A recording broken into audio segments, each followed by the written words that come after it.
High way and motor way police beat number 20 کا road user کے لیے اشیاء اور ڈاکٹروں کی زیر نگرانی مفت ادویات کا سٹال لگ گیا۔ ہیلمٹس، اینٹی ڈوزنگ ڈیوائس اور شیشے وغیرہ روڈ یوزر کو سبسڈی ریٹ پر دیے گئے۔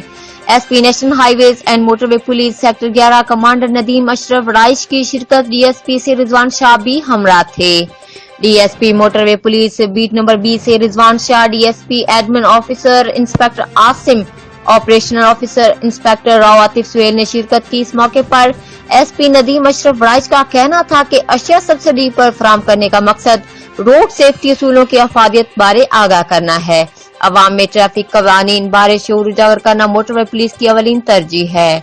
ٹریفک قوانین پر عمل کر کے ہم اپنی زندگیوں کو محفوظ بنا سکتے ہیں۔ ڈی ایس پی سے رضوان شاہ کا کہنا تھا کہ سبسڈی ریٹ اشیاء تقسیم کرنے کا مقصد نہ صرف خود کو محفوظ بنانا ہے بلکہ دوسروں کی زندگیوں کو بھی محفوظ بنانا ہے۔ رپورٹ کیمرہ مین ٹیم کے ہمراہ عمر فاروق، نمائندہ جیو ایکسپریس نیوز گیلے وال۔